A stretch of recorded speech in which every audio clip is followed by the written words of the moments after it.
For 130 years, visitors have made the trip to the top of Pikes Peak in Colorado on a train that's one of a kind. Now, after being closed for more than 3 years and undergoing a $100 million renovation, it's once again bringing travelers on a breathtaking journey.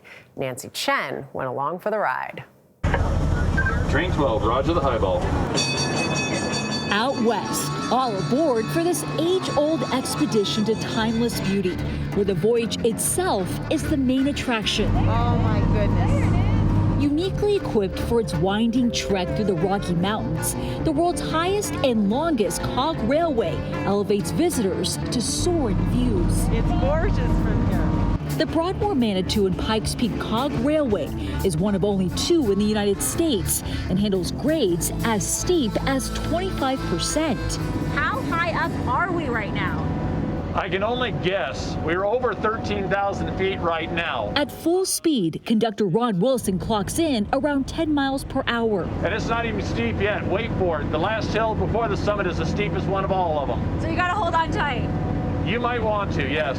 I'm in his chair. I'm good. Between glimpses of the natural beauty that inspired the song America the Beautiful and the wildlife of bears and moose calling this land home. Bighorn sheep. Oh, I see it. The journey can be an hour-long trip to the top. These are the panoramic views visitors from around the world travel to see. That's Colorado Springs down there. Where the altitude is breathtaking in every sense. Oh yeah, it's harder to get a deeper breath. The Campbell family is visiting from Memphis, Missouri. Obviously, when you come out west and you come to Colorado Springs, it was one of the destinations that you had to see. As to how this 130-year-old railway is able to climb to more than 14,000 feet up. We went underneath the train with Assistant General Manager Ted Johnston. What exactly is a cog railway? So a cog railway, we're a railway just like any other railway, but we use a center third rail to get all our traction and braking. A typical railway, they get all their traction and braking through the outside rails. Instead, there's a center rail the cog underneath the train hooks into. It basically pulls the train up the mountain. A groundbreaking system when it was constructed in 1891, as saloons dominated the local landscape against the backdrop of gold rush fortunes. With the Broadmoor and the cog railway, you really get a sense of what the old Wild West used to be like. Absolutely. We believe that the Broadmoor is kind of the gateway to the American West. The nearby Broadmoor Hotel owns the railway today. President and CEO Jack DeMolay. How did the idea for this even come about? Well, there was a gentleman that was staying at a motel in Manitou Springs by the name of Mr. Simmons. He might have made a mattress or two. Beauty Rest by Simmons, the Do Not Disturb mattress. Yes, that's Simmons. Zalman Simmons was also the inventor of the Beauty Rest mattress. His inspiration, a tedious 2-day mule ride to the summit for a telegraph line inspection. Passengers climbed aboard just 2 years of construction later. Was it innovative for its time? Without a doubt. And you think about 1891 and the fact that not too many railroads were running in the United States, period, let alone up America's mountain. As the years passed, the train's technology evolved with 20th century innovation. The locomotives actually started with wood-fired. Then went from wood-fired to steam-powered, and then from steam-powered to diesel-powered. In all the world, there are only 3 similar roads.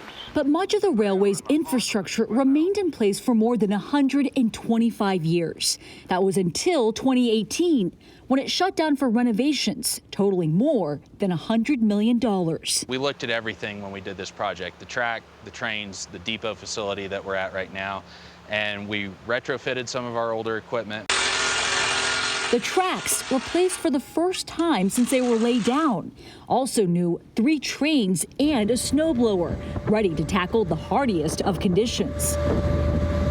As train transportation has modernized, cog railways are few and far between, including their parts. Their rarity forced Colorado engineers to look overseas for help. In Switzerland's Stadler Rail, whose trains traverse the Alps. The teams working in tandem, separated by an ocean and a pandemic. So it was a very interesting journey. They started on a truck from the Stadler facility in Busenang, Switzerland, to Basel, Switzerland, where they were put on a barge to go up the Rhine River, to Zeebrugge, Belgium, where they were put on a boat to go across the Atlantic. That seems like quite the journey. It is, and it was very interesting to follow all of it. 1, 2, and 3. There you are. Welcome aboard, folks. More than 3 years of renovations later, passengers boarded the Broadmoor Manitou and Pikes Peak Cog Railway once again this summer. The experience of going to the summit of a 14,000-foot mountain by rail has not changed. Yes, the cars are new, the track is new, but that awe-inspiring experience is all the same. A timeless journey scaling new heights for a new generation. For CBS This Morning Saturday, Nancy Chen, Manitou Springs, Colorado.